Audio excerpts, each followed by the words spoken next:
So let's talk about something interesting. There appears to be some sort of a shift when it comes to vegans and their lifestyle, especially in my country, because it appears like eating whole foods, eating protein rich, whole based foods like meats, eggs, fish, vegetables, of course, that are all locally sourced, meaning that they're from a farm close to you. That's sort of like gaining traction. That's all the rage. And much of it appears to be thanks to one of the world's best soccer players in the world, Erling Braut Haaland, who is one of my countrymen.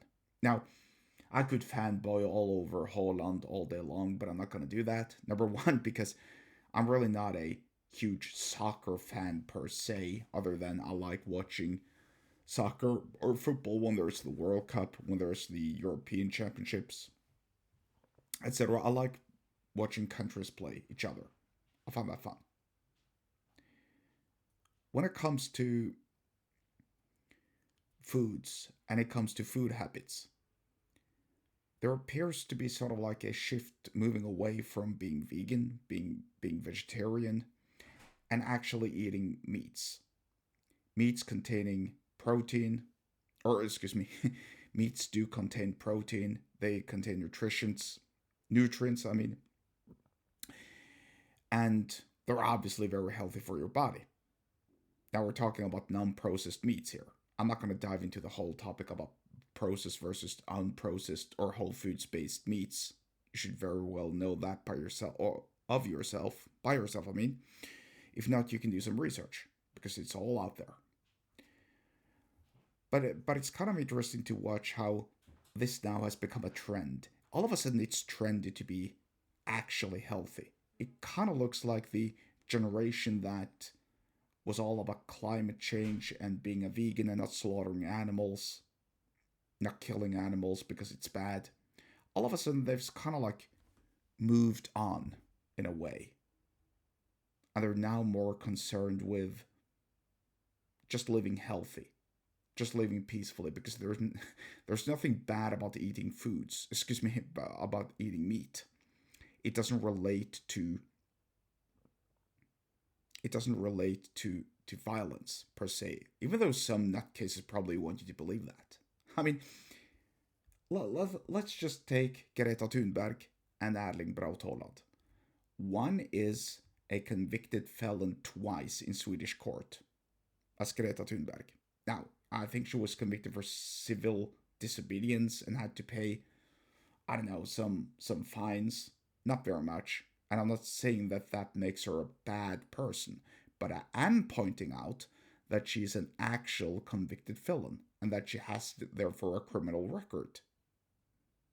But Erling Braut Haaland, I mean, his record first and foremost isn't criminal. It's a soccer record, and he has a record for scoring lots and lots of goals and also being an overall good guy. So consider the difference in persona. One is an actual decent human being who makes a lot of money, admittedly, who probably spends a lot of money because he has a lot of money, but who also eats healthy and who overall is known for his laid back, low key, humble lifestyle and behavior. The other is a convicted felon.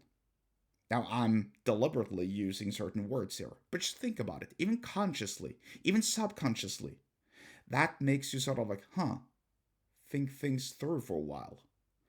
Who are the people who are following Greta Thunberg versus who are the people who are following Erling Braut Haaland?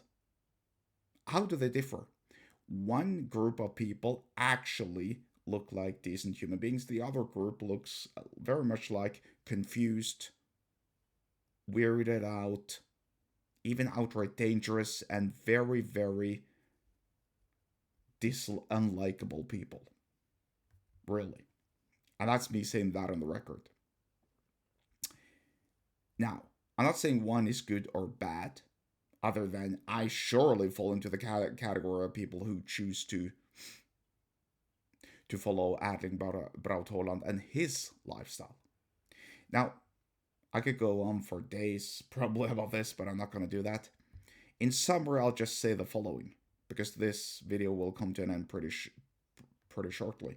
When it comes to persuasion, the figurehead, the excuse me, not the figurehead, the persona, the leader, so to speak, is very, very important, and their charisma, and also their choices and what they make, and also the sort of people who follow them.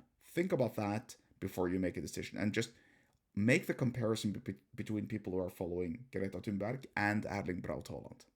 Watch how they differ in just about anything, and then make an informed choice. If you want to learn more about persuasion, sales and business, and also buy ad spots, then get subscribed to my email list. The link to do so is below the episode description wherever you're watching or listening to this, and I'll see you there.